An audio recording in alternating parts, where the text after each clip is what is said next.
I just want to highlight a few things. I'm worried really about how much fuzzy thinking is going on in the world. Fuzzy thinking, people just not thinking straight. And I try to think hard about what was behind it. And I reflect on a time with my sister. My sister is younger than I. I'm 4 years older. So I'm like a whole school ahead of her, right? So I'm graduating high school, she's entering high school. I'm graduating college, she's entering college. And so one time I said, so Lynn, where do you want to go have lunch today? Because I had some cash and And she said, well, what are my choices?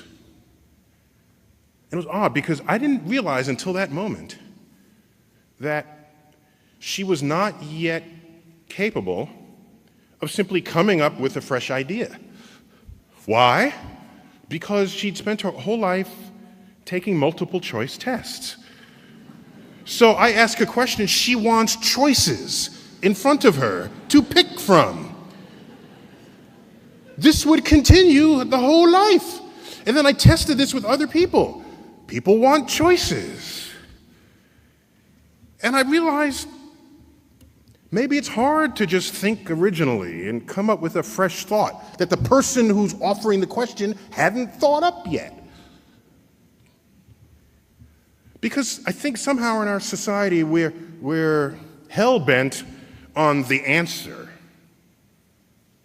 The right answer. Because when it's the right answer, it's the right answer. And when it's the wrong answer, it's not the right answer. Consider this following example. Imagine you have a spelling bee. This is contrived, but it makes the point. There's a spelling bee, and you have to spell the word cat. Okay. So one student spells it C-A-T. Person got it right. The next person spells it K-A-T. That's wrong. You got that wrong. Okay?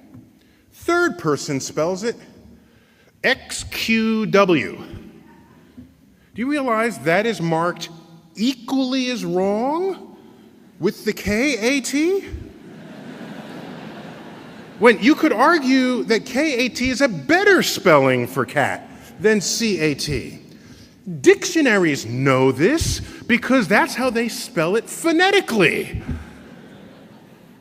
And so we've built a system for ourselves where there is an answer and everything else is not the answer, even when some answers are better than others. So our brains are absent the wiring capable of coming up with an original thought, or thought not previously considered, or thought between the ideas that are already laid on the table. What we're not valuing is knowledge as process rather than knowledge as an answer. In another example, a little contrived, but it brings the point home even a little more strongly.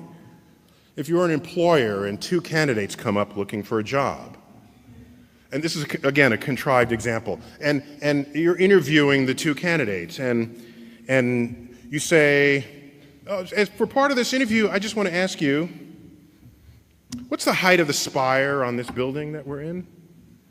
And the candidate says, I was an architect. I've majored in architecture for a while, and I memorized the heights of all the buildings on campus. I know.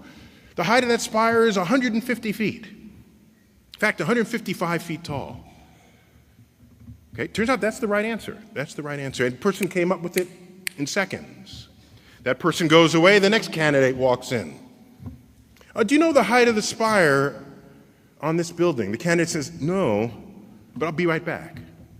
Person runs outside, measures the length of the shadow of that spire on the ground, measures the length of her own shadow, ratios the height to the shadows, comes up with a number.